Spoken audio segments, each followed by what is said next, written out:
یہ واقعہ میں بتا رہا ہوں آپ کو، یہ آج سورہ اعراف کے شروع میں ہی آیا۔ تو ابلیس نے کہا اے اللہ تو نے مجھے نکال دیا اپنے دربار سے، فرشتوں کی جماعت سے، انظرنی الی یوم یبعثون، بس مجھے قیامت تک کی مہلت دے دے بس۔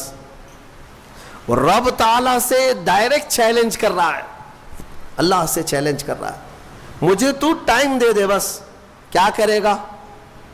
کہتا ہے قال رب بما اغویتنی لاقعدن لهم صراطک المستقیم، بس تو مجھے ٹائم دے دے، قیامت تک تیرے جتنے بندے آئیں گے میں سیدھے راستے پر بیٹھ جاؤں گا۔ ثم لآتینہم من بین ایدیہم ومن خلفہم وعن ایمانہم وعن شمائلہم ولا تجد اکثرہم شاکرین۔ کہتا ہے میں تیرے سیدھے راستے پر بیٹھوں گا، جو بھی اس راستے سے گزرے گا، کبھی میں اس کے سامنے سے آؤں گا، کبھی پیچھے سے، کبھی دائیں سے، کبھی بائیں سے، کسی نہ کسی طرح اس کو اس راستے سے میں ہٹا دوں گا۔ اے رب تیرے بندوں میں تو شکر کرنے والے نہیں پائے گا۔ اللہ کو یہ چیلنج کر رہا ہے۔ دوسری آیتوں میں یہ تک کہا اس نے قال فبعزتک لاغوینہم اجمعین، تیری عزت کی قسم اے اللہ، عزت اس کو بھی معلوم ہے اللہ تعالیٰ، اور قسم بھی اللہ کی عزت کی کھا کر کہہ رہا، تیری عزت کی قسم میں تیرے سارے بندوں کو گمراہ کروں گا، سارے بندوں کو گمراہ کروں گا۔ رب تعالیٰ سے چیلنج کیا، رب نے فرمایا قال انک من المنظرین، جا تجھے ٹائم دیا جاتا ہے، مہلت ہے تجھے، جتنا ٹائم چاہیے پورا لے لے۔ ٹائم ہی نہیں، طاقت بھی دے دی گئی، قوت بھی دے دی گئی، دنیا میں جتنی تیزی سے ایک جگہ سے دوسری جگہ جانا ہے سب تجھے دے دیا گیا، جا بہکا لے۔ کتنوں کو بہکاتا ہے؟ ان عبادی لیس لک علیہم سلطان، اللہ فرماتا ہے تو پوری کوشش کر لے، میرے کچھ بندے ایسے ہوں گے جن پر تیرا داؤ نہیں چلے گا، نہیں چلے گا، تیرا داؤ نہیں چلے گا۔ رب تعالیٰ نے بھی فرمایا تو پوری کوشش کر لے لیکن تیرا داؤ میرے کچھ بندوں پر نہیں چلے گا۔ وہ کون سے بندے ہیں؟ ان بندوں کے بارے میں ابلیس بھی مان گیا، شیطان بھی مانا، کہنے لگا ہاں ہاں ہے تیرے کچھ بندے۔ وہ کون ہیں؟ الا عبادک منہم المخلصین، یہ وہ بندے، ہاں مولا تیرے کچھ بندے ایسے ہوں گے جن پر میرا داؤ نہیں چلے گا۔ وہ کون ہے؟ وہ بندوں کی جماعت کو مخلصین کی جماعت کہا جاتا ہے کہ وہ اگر عبادت کرتے ہیں تو نہ ادھر دیکھتے نہ ادھر دیکھتے ہیں، وہ خالص تیری رضا کے لیے کرتے ہیں۔ تو جو لوگ دنیا میں صرف اور صرف اللہ کی رضا کے لیے نیک کام کرتے ہیں، یقین کے ساتھ میں کہتا ہوں ان پر شیطان کا داؤ بھی نہیں چلے گا، شیطان ان لوگوں کو نہیں گمراہ کرے گا۔ مخلصین کی جماعت، مخلصین کون ہے میرے عزیزو؟ دکھاوے کے لیے کرنے والے مخلصین نہیں، اپنے رب کی رضا کے لیے۔ یہاں پر ایک روایت ملتی ہے قیامت کے دن جنتیوں کا جب انصاف ہو جائے گا نا، پورے جنتی ایک طرف ہوں گے، ان جنتیوں میں بھی 3 کیٹیگری ہیں، جنتیوں میں بھی 3 جماعتیں ہیں۔ ایک جماعت اللہ نے ان سے فرمایا کہ اے بندو تمہاری بخشش ہو گئی، تمہارے لیے جنت کا پروانہ ملا، تم جنت جا رہے ہو، یہ بتاؤ تم جنتی عمل کیوں کرتے تھے دنیا میں، تم نیک کام کیوں کرتے تھے؟ آج جنت تمہارے لیے ہو گئی نا، پاس ہو گئے، پاس ہونے کے بعد پوچھا جا رہا ہے۔ تو وہ جماعت کہتی ہے اے مولا ہمیں تیری دوزخ سے بہت ڈر لگتا تھا، بہت ڈر لگتا تھا، اس کے ہولناک عذابات، اور تیری دوزخ سے ڈر کر کے ہم نیک کام کرتے تھے۔ اللہ فرماتا ہے ٹھیک ہے میں تم سے راضی ہو گیا، تم جنت میں جاؤ۔ دوسری جماعت، ان سے پوچھا جائے گا تم کیوں کرتے تھے؟ یہ سیکنڈ کیٹیگری ہے جنتیوں کی، تم کیوں نیک کام کرتے تھے؟ تم بھی پاس ہو گئے۔ وہ کہیں گے مولا قرآن میں اور حدیث میں تیرے رسول سے ہم نے جنت کی اتنی نعمتوں کا ذکر سنا تھا، وہاں کے محلات، وہاں کی خوشبوئیں، وہاں کی حوریں، وہاں کے غلمان، تو شوق تھا کہ جنت میں جائیں، اس لیے نیک کام کرتے تھے، تیری جنت کی خواہش نے ہم سے نیک کام کروائے۔ رب تعالیٰ فرماتا ہے جاؤ تم سے راضی اور تمہارے لیے جنت ہے، چلے جاؤ۔ تیسری ایک جماعت ہوگی جنتیوں کی یہ لاسٹ کیٹیگری ہے.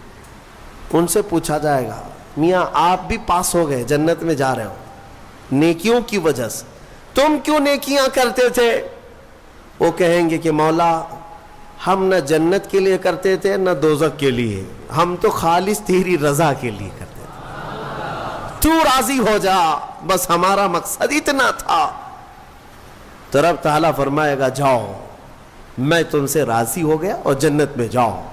وہ جماعت کھڑی ہو جائے گی, نہیں نہیں نہیں جنت میں نہیں جانا ہے, اگر جنت میں جائیں گے تو پھر بدلہ ہو جائے گا, معاوضے کے طور پر ہو جائے گا.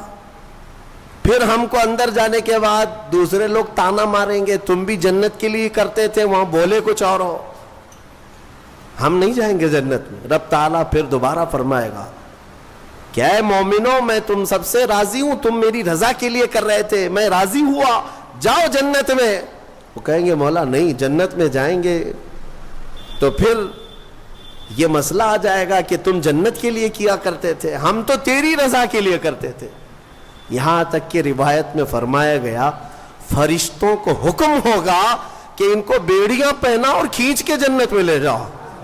یہ مخلصین کی جماعت تھی, یہ لالچ میں عبادت نہیں کیے اور نہ ہی ڈر کر کے کیے, یہ خالص اللہ کی رضا کے لیے. اور اسی جماعت کے بارے میں شیطان بھی کہتا ہے ان پر میرا داؤ نہیں چل سکے گا, ان پر میرا حربہ نہیں چل سکے گا. اسی لیے میں مومنوں سے گزارش یہ کرتا ہوں کہ اعمال میں اخلاص پیدا کرو, اخلاص صرف اور صرف اللہ کے لیے, نہ کسی کو ڈر کر, نہ کسی کے لیے, عبادتیں نہیں اللہ کے لیے. تم اپنی آخرت کو سوچو.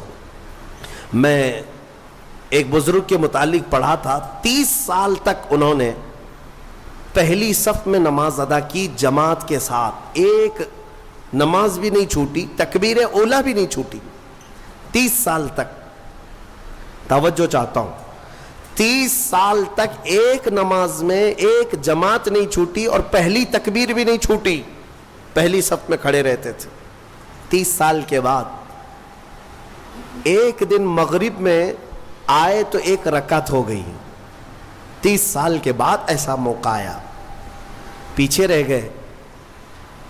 تو پھر جب آئے دیکھا کہ صفیں تو لگ گئی ہیں, پیچھے جگہ مل رہی تھی, تو انہوں نے شرم کے مارے, ڈر کے مارے, سب لوگ کیا کہیں گے ابھی 30 سال سے جس کی جگہ پکی ہے آج تو ہے نہیں, چھوٹ گیا پیچھے, تو پیچھے سے ہی گھر چلے گئے. گھر چلے گئے, گھر میں جا کر نماز پڑھ لیا. عشاء میں اس ڈر سے نہیں آئے کہ سب لوگ سوال کریں گے مغرب میں کہاں تھے کہاں تھے کہاں تھے. تو اس زمانے میں ایک بڑے بزرگ تھے, انہوں نے پوچھ لیا کہ فلاں صاحب جو رہتے تھے پہلی صف میں جن کا ریکارڈ تھا 30 سال کا, وہ کہاں ہیں؟ کہا کہ حضور پتہ نہیں, مغرب میں بھی نہیں آئے, عشاء میں بھی نہیں آئے. کہا کہ چلو دیکھ لیتے ہیں, کہیں بیمار تو نہیں ہو گئے, کچھ تو ہوا نہیں تکلیف.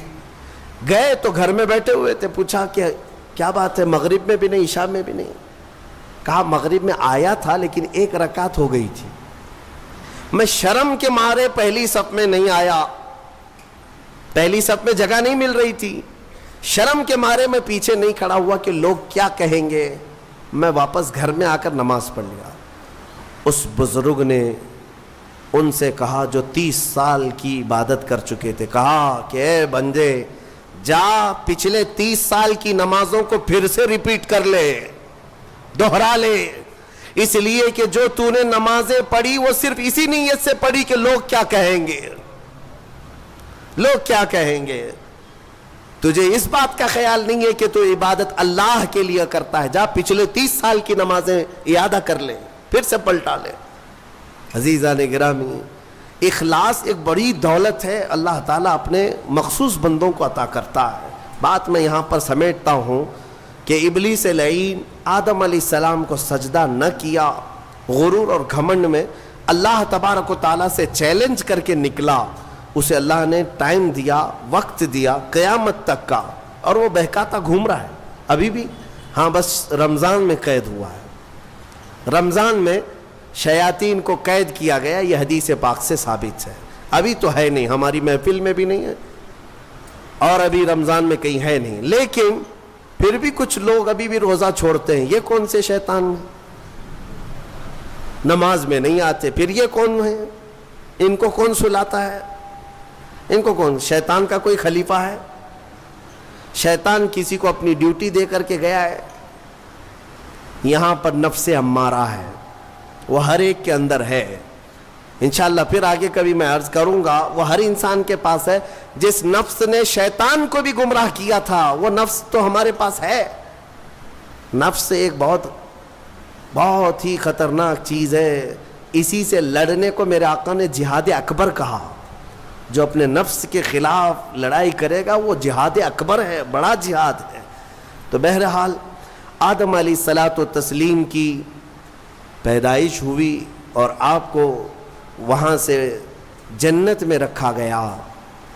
اب یہاں پر کچھ باتیں مجھے عرض کرنی ہے، وہ یہی ہے کہ آدم علیہ السلام کو جب ساری چیزوں کے نام بتائے گئے اور سب کچھ علم دیا گیا اور پھر جنت میں رکھا گیا. جنت کیسی ہے؟ وہاں کسی چیز کی کمی ہے؟ کوئی چیز کی کمی نہیں، ساری نعمتیں ہیں. لیکن اس کے باوجود آدم علیہ السلام کو کچھ بے قراری تھی. کیوں؟ اس لیے کہ انسان جو ہے تنہا نہیں رہتا، انسان کو کوئی دوسرا انسان چاہیے. انس سے بنا ہے انسان. انس کہتے ہیں محبت کو. اس کے فطرت میں ہے یہ کھچاؤ، دوسرے کے ساتھ اس کا کھچاؤ ہے، لگاؤ ہے، دوست بناتا ہی ہے، اکیلا نہیں رہے گا انسان. تو آدم علیہ السلام کو جو یہ بے قراری تھی وہ تنہا ہونے کی. پھر ایک دن اللہ رب العزت نے ان کی بائیں پسلی سے کچھ حصہ نکالا اور اس سے ایک عورت کو بنایا گیا، وہ حضرت حوا تھی. ہاں اتنی بات میں آپ کو بتا دوں، آدم علیہ السلام کی پیدائش وہ کس جگہ ہوئی اللہ بہتر جانے، کوئی تو جگہ ہوگی، لیکن عورت کی پیدائش تو جنت کے اندر ہوئی. کہاں ہوئی ہے؟ جنت کے اندر ہوئی ہے. ہاں جنت میں پیدا ہوئی ہے عورت، یہ اس کا مقام ہے اور یہ جنتی چیز ہے. اللہ تبارک و تعالیٰ نے اس میں جو خوبصورتی رکھی ہے عورت کے اندر، وہ جنت کی کشش ہے. جب حضرت آدم علیہ السلام حضرت حوا کو دیکھتے ہیں، آپ کو پتہ ہے حضرت حوا دنیا کی سب سے خوبصورت عورتوں میں سے ایک ہے، سب سے خوبصورت تھی. آدم علیہ السلام ان کی طرف ہاتھ بڑھانے لگے. رب تعالیٰ کا حکم ہوا، آدم تمہارے لیے حلال نہیں، تم اس کا مہر ادا کرو. مہر ادا کرو. مہر دینا یہ جنتی قانون ہے. آج بھی ہمارے نکاح میں مہر رکھا جاتا ہے. آدم علیہ السلام نے عرض کیا کہ مولا میں یہاں کس چیز کا مالک ہوں، کیا چیز مہر میں دوں؟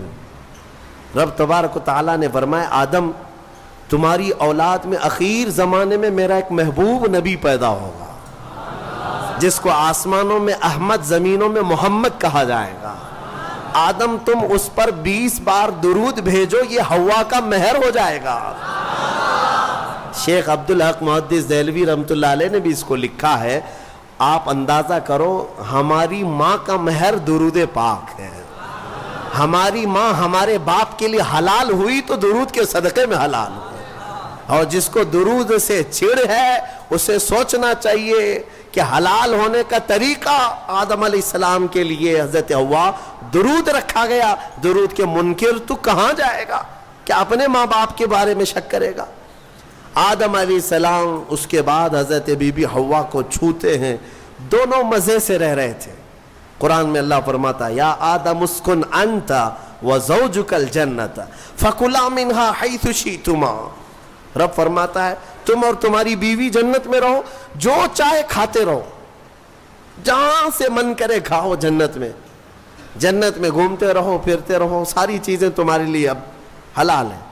لیکن رب نے فرمایا تھا وَلَا تَقْرَبَ هَذِهِ الشَّجَرَةَ، ایک درخت ہے اس کے قریب مت جانا. ایک درخت ہے اس کے قریب مت جانا. اللہ کی طرف سے منع تھا. وہ درخت کے قریب جانے کی ممانعت آئی تھی تو ہوا کیا؟ ابلیس لعین جو بارگاہ سے مردود ہو گیا تھا، اب اس کی ڈیوٹی ہو گئی تھی کہ آدم علیہ السلام کو بہکائیں یا پھر ان کی ذریت کے خلاف کچھ نہ کچھ سازشیں کرتے رہے. اس کی ڈیوٹی ہو گئی تھی. اس وقت تک وہ فرشتوں میں بھی جاتا آتا تھا، جنت کے دروازے تک بھی پہنچتا تھا. روایات یہ بتاتی ہیں کہ ایک دن جنت کے قریب وہ گیا، آدم علیہ السلام اور حضرت حوا کو بلایا، کہا کہ تمہیں پتہ ہے اس درخت کے قریب جانے سے کیوں منع کیا گیا ہے؟ آدم علیہ السلام نے پوچھا کیا بات ہے؟ کہا اس درخت میں ایک پھل ہے، اگر تم کھا لو گے نا، الا ان تکونا ملکین او تکونا من الخالدین، تم یا تو فرشتے بن جاؤ گے یا ہمیشہ جنتی بن جاؤ گے. ہاں اگر کھا لیے تو ہمیشہ کا ہو جائے گا، پکے ہو جاؤ گے. اس لیے تمہیں روکا گیا ہے، کھانے سے روکا گیا ہے کہ تم کنٹینیو نہ ہو جاؤ، یہاں پہ ہمیشہ کے نہ ہو جاؤ. آدم علیہ السلام اس کی باتوں میں نہیں آئے، لیکن اندر آنے کے بعد حضرت حوا بار بار کہنے لگیں آدم علیہ السلام سے کہ ایک بار پھل کھا کے تو دیکھتے ہیں، کھا کر کے تو دیکھتے ہیں. حضرت آدم علیہ السلام نے منع کیا، رب تبارک و تعالیٰ نے قریب جانے سے منع کیا ہے، وَلَا تَقْرَبَ هَذِهِ الشَّجَرَةَ. اب یہاں پر شیطان نے ایک لاجک سکھائی، منطق. ہاں قریب جانے سے منع کیا نا، درخت کا پھل کھانے سے تھوڑی نہ منع کیا. تو حضرت بی بی حوا نے پھل توڑ کر کے آدم علیہ السلام کو بھی پیش کیا، خود بھی کھائیں. جیسے ہی ان دونوں نے کھائے، قرآن میں اللہ فرماتا ہے دونوں کے کپڑے اتر گئے، لباس اتار لیا گیا، پورا کا پورا لباس اتار لیا گیا. جنت کے کچھ درختوں کے پتوں سے انہوں نے اپنا جسم چھپایا. پھر فوراً حکم آیا اللہ کا، قال اہبطوا، اتر جاؤ تم سب کے سب، تم سب اتر جاؤ جنت سے، زمین پر جاؤ. اس لیے کہ اللہ تعالیٰ نے جس چیز سے روکا تھا تم نے وہ کھا لیا. آدم علیہ السلام کو بھی اتارا گیا، بی بی حوا کو بھی اتارا گیا. جنت میں اور جنہوں نے ان کا تعاون کیا تھا سب کو اتارا گیا، زمین پر بھیج دیا گیا. اور پھر الگ الگ آدم علیہ السلام کو سرندیپ پہاڑ پر جو سری لنکا میں ہے آج، حضرت حوا کو جدہ میں سعودی عرب میں. اتنا لمبا فاصلہ، اور پوری بھری دنیا میں دو ہی لوگ ہیں، اور ایک ادھر ایک ادھر. رب تبارک و تعالیٰ نے اتارا اور پھر یہ فرمایا ایک مدت تک تم کو زمین میں ٹھہرنا ہے اور پھر میری طرف لوٹ کر کے آنا ہے. آدم علیہ السلام اس بات پر روتے رہے، بہت روئے، تقریباً 350 سال روئے. سب سے زیادہ رونے والوں میں آدم علیہ السلام کا نام آتا ہے. پھر ایک دن ایسا ہوا کہ آدم علیہ السلام نے اللہ تعالیٰ کی بارگاہ میں یوں عرض کیا کہ جب میری آنکھ کھلی تھی، سب سے پہلے حضرت آدم علیہ السلام کی روح ڈالی گئی، آنکھ کھلی تھی، تو سب سے پہلے آدم علیہ السلام کی نظر جس چیز پہ پڑی تھی وہ لا الہ الا اللہ محمد الرسول اللہ. اللہ تعالیٰ نے اپنے نام کے ساتھ ایک اور نام رکھا تھا. آدم علیہ السلام نے اللہ کی بارگاہ میں یوں عرض کیا کہ مولا، جس کا نام تو اپنے نام کے ساتھ آسمانوں میں رکھا، اس کے طفیل میری توبہ قبول فرما. فوراً رب تبارک و تعالیٰ نے جبرائیل امین کو بھیجا، جاؤ آدم کی توبہ قبول ہوئی، اس لیے کہ محبوب کا وسیلہ لیا گیا. ہاں اسی لیے ہمارے امام بریلی کے تاجدار فرماتے ہیں وہ جہنم میں گیا جو ان سے مستغنی ہوا، ہے خلیل اللہ کو حاجت رسول اللہ کی، ہے خلیل اللہ کو حاجت رسول اللہ کی. عرش حق ہے مسند رفعت رسول اللہ کی، دیکھنی ہے حشر میں عزت رسول اللہ کی. یہ اتنا ہی نہیں میرے عزیزو، تمہیں کیا خبر، قیامت کے دن کے بارے میں بھی اعلیٰ حضرت فرماتے ہیں خلیل و نجی مسیح و صفی سبھی سے کہیں نہ بنی. قیامت کے دن یہ قوم کہاں کہاں جائے گی؟ سارے نبیوں کے پاس جائے گی. سب کیا کہیں گے؟ میرے علاوہ کسی اور کے پاس جاؤ. ہاں حضور فرمائیں گے آؤ میں تمہاری شفاعت کے لیے ہوں. اس کو اعلیٰ حضرت فرماتے ہیں خلیل و نجی مسیح و صفی سبھی سے کہیں نہ بنی، یہ بے خبری کی خلق پھری کہاں سے کہاں تمہارے لیے. یا رسول اللہ کہاں سے کہاں تمہارے لیے، دہن میں زباں تمہارے لیے، بدن میں ہے جاں تمہارے لیے، ہم آئے یہاں تمہارے لیے، اٹھے بھی وہاں الحمدللہ. حضرت آدم علیہ السلام کی توبہ قبول ہوئی، اس کے بعد آپ کو حکم ہوا حج پہ جانے کا، آپ حج کے لیے آئے، کعبہ اس وقت موجود تھا، کعبہ اس وقت موجود تھا، فرشتوں کا تعمیر کیا ہوا تھا، آدم علیہ السلام سفر کر کے گئے حج کے لیے۔ یہاں سے ایک بات میں عرض کرتا ہوں، دنیا کا پہلا حج ہندوستان کی سرزمین سے ہوا، آدم علیہ السلام اسی زمین سے گئے، اور ہمارے لیے فخر کی بات یہ ہے کہ یہ ہندوستان ہمارے باپ کی زمین ہے۔ ہاں، آدم علیہ السلام باپ ہے کہ نہیں ہے؟ ہمارے باپ کی زمین ہے، الحمدللہ ہم اپنے باپ کی زمین پر قائم ہیں، ہاں کسی کے باپ کی نہیں ہے، اور فخر سے رہو، خوشی سے رہو، اللہ تبارک و تعالیٰ نے زمین پر تمہیں قرار دیا۔ آدم علیہ السلام جب وہاں پہنچے تو عرفات کے میدان میں حضرت حوا سے ملاقات ہوئی، پھر اس کے بعد زندگی کی ابتدا ہوئی، اولاد شروع ہوئی آدم علیہ السلام کی، پھر نسل انسانی کا ایک بہت بڑا سلسلہ شروع ہوا، اور اسی نسل انسانی کی برکت ہے کہ ہم اور آپ زمین پر آج موجود ہیں، اسی آدم علیہ السلام کی نسل سے۔ ایک اور بات خاص طور پر عرض کرنا ہے، وہ یہ ہے کہ آدم علیہ السلام کہاں سے اتارے گئے تھے؟ میں نے ابھی آپ کے سامنے عرض کیا، کہاں سے اتارے گئے تھے؟ جنت سے اتارے گئے تھے، جنت سے اتارے گئے، اور جہاں سے آئے ہیں وہیں پر جانا چاہیے۔ اسی لیے کہا گیا انسان کو کہ تیرا اصلی وطن جنت ہے، تیرا اصلی وطن کیا ہے؟ جنت ہے۔ بچہ جب ماں کے پیٹ سے پیدا ہو کر کے دنیا میں آتا ہے تو روتا آتا ہے نا، دیکھا ہے نا آپ نے، روتے ہوئے آتا ہے۔ کیوں روتے ہوئے آتا ہے؟ بزرگوں نے فرمایا، خود میرے مرشد گرامی حضور تاج الشریعہ رحمۃ اللہ تعالی تشریح فرماتے تھے کہ بچہ روتا ہوا اس لیے آتا ہے کہ اس کا اصلی وطن چھوٹ گیا۔ کون سا؟ جنت میں تھی، ہماری روحیں آنے سے پہلے کہاں تھی؟ جنت میں تھی۔ اصلی وطن جب بھی چھوٹتا ہے تو روتا ہوا آتا ہے، اور اسی لیے شاعر کہتا ہے، شاعر کیا کہتا ہے کہ یاد داری کے وقت زادنے تو ہما خنداں بودند تو گریاں۔ اے انسان، تجھے معلوم ہے جب تو پیدا ہوا تھا سب ہنس رہے تھے اور تو رو رہا تھا، ماں بھی ہنس رہی تھی، باپ بھی ہنس رہا تھا، خوشی میں سب پیڑے بانٹ رہے تھے، جلیبیاں بانٹ رہے تھے، ہیں سب خوش تھے کہ تو پیدا ہو، لیکن تم کیا کر رہے تھے؟ تم تو روتے ہوئے آئے تھے۔ چنا زی کے وقت مردنے تو ہما گریاں بودند تو خنداں۔ شاعر کہتا ہے اے انسان، اب زندگی ایسی گزار کر جا کہ جب تیرے جانے کا وقت ہو تو سب رو رہے ہوں اور تیرے لبوں پہ مسکراہٹ ہو، تو ہنستا ہوا جا۔ کون ہنستا ہوا جائے گا؟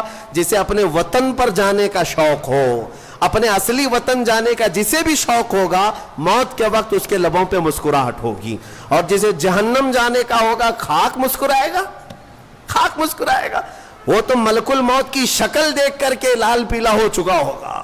ہاں، اسی لیے جنت کی خواہش بھی رکھو کہ میرا اصلی وطن ہے، اور کام بھی وہی کرو تاکہ مرنے کے وقت لال پیلے نہ ہو، لبوں پر مسکراہٹ ہو۔ اسی لیے بہتوں کو مرتے وقت مسکرانا یہ ہمارے اختیار میں نہیں ہے۔ ہاں، تم چاہو گے تو مسکرا لیں گے، ابھی ہم بیٹھے ہیں، ہنسنے کے لیے بولوں گا تو پورا پھاڑ کر کے ہنسیں گے، ہو سکتا ہے ابھی اختیار ہے، لیکن موت کے بستر پر میاں کسی کے اختیار میں نہیں، ہنسنا اس وقت تمہارے کنٹرول میں نہیں۔ اس وقت تو نزع کا عالم ایسا کہ مکھی بھی بیٹھے تو پہاڑ کے برابر لگے ہیں، ہنس کہاں سکو گے؟ ہاں، بس وہی ہنسے گا جو زندگی بھر جنت میں جانے کی تیاری کرتا تھا، اور مولا اسے موت سے پہلے جنت دکھا رہا ہو اور وہ ہنس رہا ہو، بس وہی ہنسے گا، باقی کسی کے کنٹرول میں نہیں ہے۔ اسی لیے میں اسی پر گفتگو ختم کرتا ہوں۔ ہمارے باپ آدم علیہ السلام جنت سے آئے تھے، اور پھر وہ واپس جنت میں ہی جائیں گے۔ آدم علیہ السلام بھی، نوح علیہ السلام بھی، موسیٰ و عیسیٰ بھی، ابراہیم و اسماعیل بھی علیہ السلام، اور خود میرے آقا و مولا سیدنا محمد الرسول اللہ صلی اللہ علیہ وسلم جنت ہی میں جائیں گے۔ تو ہم جن کی امت ہیں، ہمارے لیے یہی فرض ہے کہ ہم بھی وہیں جائیں جہاں ہمارے رسول جائیں گے۔